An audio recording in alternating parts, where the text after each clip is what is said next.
manaraka ny météo amin'izao fotoana izao ny sara izy amin'ny zana-bolana avy hatrany efa lasa ilay arindraona aloha zany miditra indray ny anticyclone atao atsimon'ny Madagasikara vokatray dia miverina mazivana indray zany zao ny tsiokan'ny varatrazana ny alizay manomboka ho an'ny rapitso vokatray dia miverina kely ao anatin'ny volonandro ririny tsika mety misy miherika hitantsika rehefa avy ihany ny mahakasikasika an'izay fa ny maripana ihany koa dia tombanana isy didinana ho an'ny roa andro ho avy fa any amin'ny atalatany hoany no tombanana iverina miakatra tsikelikely izay maripana izay indrindra ho an'ny voatany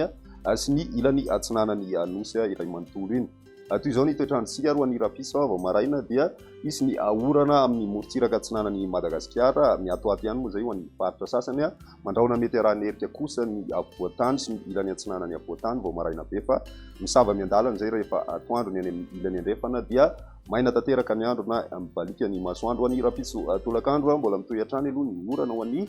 faritry Savasy Analanjorofo ary ny faritra Atsinanana mety mbola isy ihany koa ny herika any amin'ny Takariva ho an'ny ilany atsinanany faritry Sofia Alaotra Mangoro ary ny ilany atsinanany faritra Analamanga ny ambony kosa dia maina ny andro. Raha ny maripana vinavina mifandray amin'izay dia manodidina ny 5 ka hatramin'ny 13 degré ny ambany indrindra ho an'ny avoatany ary milatsaka hatrany amin'ny 20 degré raha ny tombana ho an'ny avoatany ny maripana ambony indrindra zay ny any amin'ny ilany atsinanany nosy ihany koa dia manodidina ny 20 degré celsius eo ny any andrefana mazava ho azy mafana tanteraka ny andro misy mahatratra hatrany amin'ny 30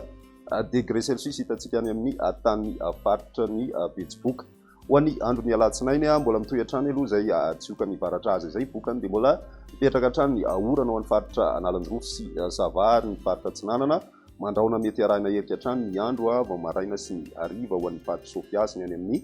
faritra Alaotra Mangoro ny ambony kosa dia manomboka miamaina tsikelikely ny any andrefana moa zany ny masoandro hatrany no mibatoerana ny maripana vinavina mifandraika amin'izay dia mety miakatra tsikelikely aloha ny maripana ho an'ny avoatany eo amin'ny 20 ka hatramin'ny 20 degré celsius eo torak'izay koa ny morontsiraka atsinanana mety efa tapiakatra hatrany amin'ny 30 degré celsius ho an'ny morontsiraka atsimo atsinanany Madagasikara ny any andrefana manodidina ny 30 ka hatramin'ny 13 degré celsius amin'ny ankapobeny ny maripana ho an'ny morontsiraka andrefan'ny nosy maranantsika azy ery ny andro ny talata manomboka miverina maina ny andro amin'ny ankapobeny ho an'ny faritra maro ankoatra ny faritra Savasy Analanjorofo izay mety mbola ahitana tandrindraona mandalo indraindray ho an'ny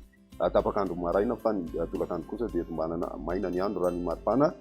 vinavina amin'ny zay andro ny talata izay dia miakatra hatrany amin'ny 20 degré celsius ho an'ny voatany ary manodidina ny 30 degré celsius kosa ho an'ny morontsiraka voany atsinanany nosy iny ny any amin'ny ilany andrefana dia manodidina ny 20 ka hatramin'ny 30 degré celsius eo aloha zany ny maripana vinavina amin'izay andro ny talata izay hatrany. Izay ny meteo antsika tamin'ny tian'ity raha pisirefitana manaraka pilody.